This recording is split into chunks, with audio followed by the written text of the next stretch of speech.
வணக்கம் வணக்கம் வணக்கம். காக்கா முட்டு சேனலுக்காக உங்க நல்லவன். யூடியூப் சேனலோட தாரக மந்திரத்தை சொல்லிட்டு வீடியோக்குள்ள போகலாம். இது உங்க சேனல் காக்கா முட்டை. லைக் பண்ணுங்க, சப்ஸ்கிரைப் பண்ணுங்க, மறக்காம பெல் பட்டனை தட்டி விட்டுருங்க. உருமாறிய கொரோனா வைரஸ் இதை பற்றின ஒரு முழுமையான தகவலை இந்த வீடியோவில் பார்க்கலாம். ஸோ வீடியோவை ஸ்கிப் பண்ணாமல் பாருங்க. இந்த கொரோனா வைரஸ் முதல்ல அதாவது இந்த புதிய வகை கொரோனா வைரஸ் முதல்ல கண்டறியப்பட்ட நாடு எது, வைரஸோடைய ஸ்ட்ரெயின் என்ன, இது எந்த அளவு வேகமாக பரவும் பழைய கொரோனா வைரஸை விட, இந்தியாவுக்கு இந்த வைரஸ் வந்துருச்சா இல்ல ஆல்ரெடி கண்டுபிடிக்கப்பட்ட தடுப்பூசி இந்த வைரஸையும் கட்டுப்படுத்துமா படுத்தாதான்னு இந்த வீடியோவில் தெளிவாக பார்க்கலாம். ஸோ ஸ்கிப் பண்ணாமல் பாருங்க. அதே சமயம் நம்ம சேனலை சப்ஸ்கிரைப் பண்ணாதவங்க சப்ஸ்கிரைப் பண்ணிடுங்க.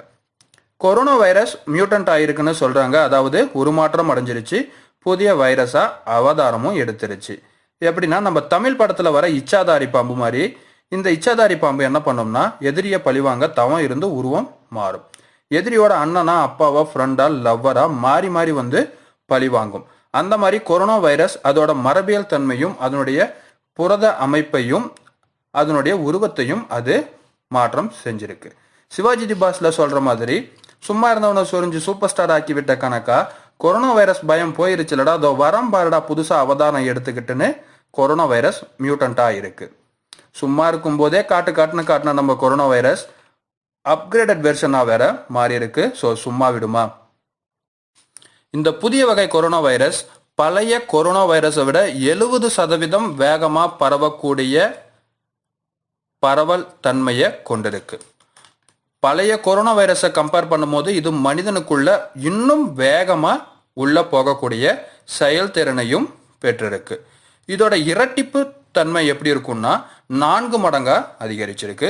உதாரணமா இந்தியாவில் கொரோனா வைரஸ் வந்த அந்த ஆரம்ப கட்டத்தில் ஸோ இப்போ இருக்கிற கொரோனா வைரஸ் 1 மாதம் கழித்து ஸோ 2 மடங்கா அதிகமாகும். அதாவது 10,000 பேருக்கு இருக்கிறது ஒரு குறிப்பிட்ட நாளில் 20,000 பேருக்கா மாறும் அப்படின்னு அவங்க சொன்னாங்க.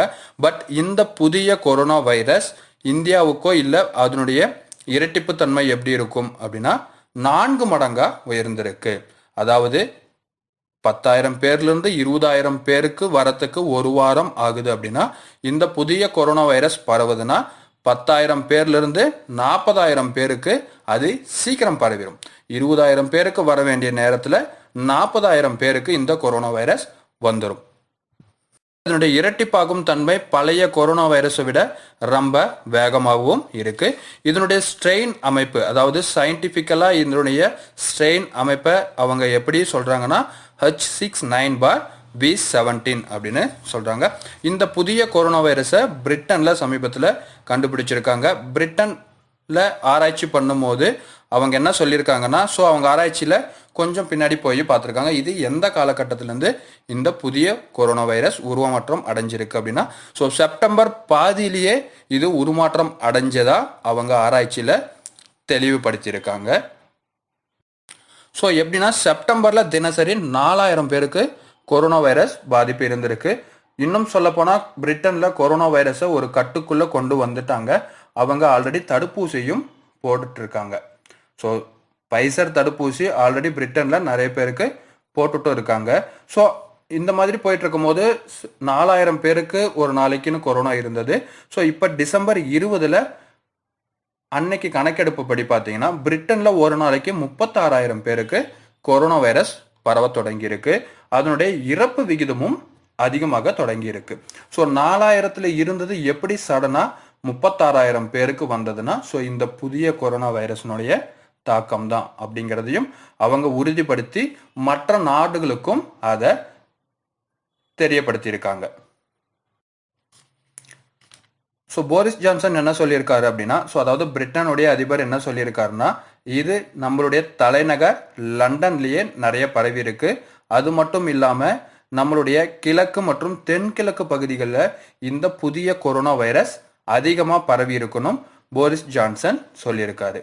ஸோ இவர் ஊரடங்க மறுபடியும் பிரிட்டனில் கொண்டு வந்திருக்காங்க. அதுவும் முன்பு போடப்பட்ட அந்த ஊரடங்கை காட்டிலும் இப்போ பல மடங்கு கட்டுப்பாடுகளுடன் பிரிட்டனில் அவங்க மறுபடியும் ஊரடங்கை அமல்படுத்தியிருக்காங்க. ஸோ இந்த சீசன் பார்த்தீங்க அப்படின்னா அவங்களுக்கு கிறிஸ்மஸ் மற்றும் நியூ இயர் வரப்போகுது. ஸோ நமக்கு எப்படி நம்ம ஃபெஸ்டிவல்ஸ்லாம் நம்ம தீபாவளி பொங்கல் அப்படின்னா நம்ம ஃபெஸ்டிவல் எப்படி நம்ம கிராண்டாக பண்ணுறோமோ, ஸோ அந்த மாதிரி பல மடங்கு அவங்க கிறிஸ்மஸையும் நியூ இயரும் கொண்டாடக்கூடியவர்கள். ஸோ பிரிட்டன் அரசு என்ன சொல்லியிருக்குன்னா, கிறிஸ்மஸையும் நியூ இயரையும் ஒன்றா சேர்ந்து கூட்டமாக கூடி கொண்டாட வேணாம். ஸோ நீங்கள் உங்களுடைய வீடுகளிலே இருந்து கிறிஸ்மஸ் மற்றும் நியூ இயரை கொண்டாடுங்க அப்படின்னு அவங்க சொல்லியிருக்காங்க. ஸோ பிரிட்டனில் இந்த புதிய கொரோனா வைரஸ் பரவ தொடங்கினதுனால India, Ireland, Italy, Belgium, Netherlands, German, France இந்த நாடுகள் எல்லாமே லண்டன்லேருந்து வர விமானங்களுக்கு தடை விதிச்சிருக்கு. அதாவது லண்டன்லேருந்து இனி யாரும் இந்த நாடுகளுக்கு வர முடியாத மாதிரி அவங்க தடையும் விதிச்சிருக்காங்க.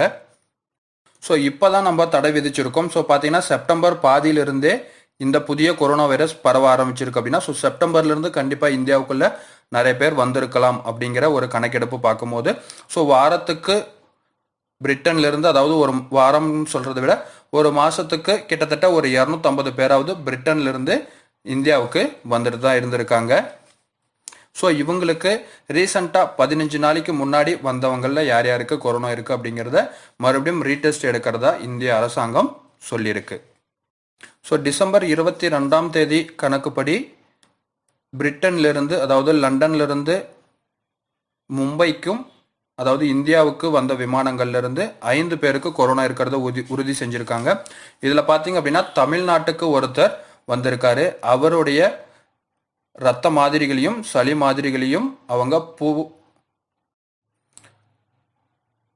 தமிழ்நாட்டிலிருந்து பூனேக்கு அனுப்பியிருக்காங்க. அதாவது அவங்களுக்கு இந்த புதிய வகை கொரோனா வைரஸ் இருக்கா அப்படின்றத செக் பண்ணுறதுக்காக அவங்களுடைய இரத்த மாதிரிகளையும் சளி மாதிரிகளையும் பூனேவுக்கு தமிழ்நாட்டு சார்பாக அனுப்பியிருக்காங்க. ஸோ இதில் இன்னும் 2 நல்ல விஷயம் என்னென்னா, இந்த புதிய வகை கொரோனா வைரஸ் இன்னும் இந்தியாவில் பரவலை. ஸோ இந்திய அரசாங்கம் இந்த புதிய வகை கொரோனா வைரஸை இந்தியாவுக்குள்ளே வரத்துக்கு முன்னாடியே தடுப்பாங்க அப்படிங்கிற நம்பிக்கை எல்லார் மனதிலும் இருக்கும். மேலும் இதில் இன்னொரு மிகப்பெரிய நல்ல விஷயம் என்ன அப்படின்னா, ஸோ இப்போ வரைக்கும் நல்ல விஷயம் என்னென்னா, ஆல்ரெடி கண்டுபிடிக்கப்பட்டிருக்கிற தடுப்பூசி இந்த புதிய வகை கொரோனா வைரஸையும் கட்டுப்படுத்தும் அப்படிங்கிற ஒரு நல்ல செய்தியும் நம்ம கிட்ட இருக்கு. ஸோ அதனால யாரும் அச்சம் கொள்ள வேண்டாம் அப்படின்னு இந்திய அரசு சார்பாக அறிக்கையும் வெளியிட்டிருக்காங்க. ஸோ யாரும் மக்கள் அச்சம் கொள்ள வேண்டாம், இந்த புதிய கொரோனா வைரஸ்க்கு